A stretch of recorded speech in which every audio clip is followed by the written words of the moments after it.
Alright guys, welcome to WarrenWilliamsCoaching.com. I'm Warren Williams. Today I'm just going to talk to you about functional exercise. Now, there's a big craze out there now where people have now moved from machine training, isolation machines, to functional training because it's the in thing. They're not doing it in a progressive way, moving from, flexibility first, then stability, and then strength and power. They just go, oh my gosh, this stuff is so fun, it's a new buzzword. And what you're seeing nowadays with a lot of gyms is because it sells to be functional rather than because it's beneficial to be functional. You're seeing a lot of people now, just you walk into the gym one day and there's tons of machines, go to the gym next week and all of a sudden it's functional kit. So the person hasn't even been qualified to go through those stages of flexibility, stability, strength and power. They've gone straight into the gym. Oh, there's a bongo board.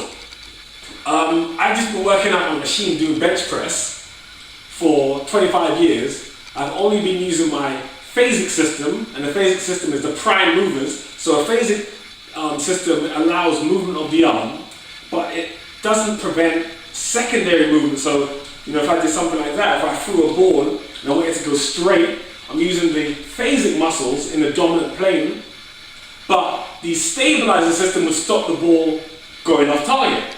So they haven't even qualified the tonic postural system, which is the stabilizer system. They're going straight into using machines. It's so straight from using machines to functional kit. It's so dangerous. You've got all these systems out there like CrossFit and PX99 and Insanity, and people are just jumping from doing very, very safe, controlled, machine-based exercises into very functional, dangerous exercises. And it's dangerous because your nervous system is off balance. So if I stand on this, on one leg, and I start shaking around like this, what happens is my nervous system has to be adequately trained to allow me to stand on this to the point where I'm not getting thrown off balance, because as you can see, this sort of action happening is dangerous to the body, so the body needs to switch on and be alert.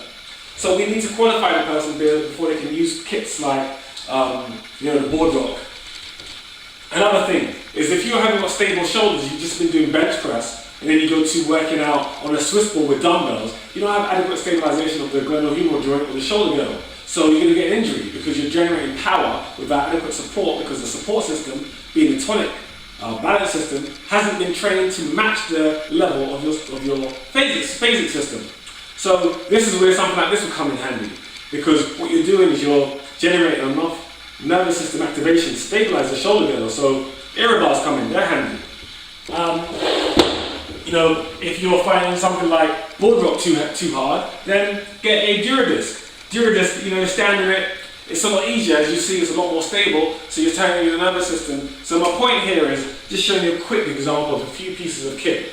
Don't just go straight from machine training to functional training because it's the in thing. Qualify your body first. Start with more basic exercises.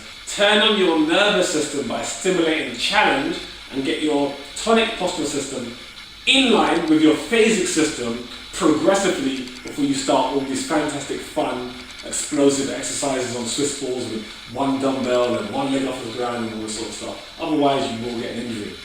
So I'm Warren Williams. Hopefully that little quick clip can give you an incentive to actually learn progressively and to become functional in a better way.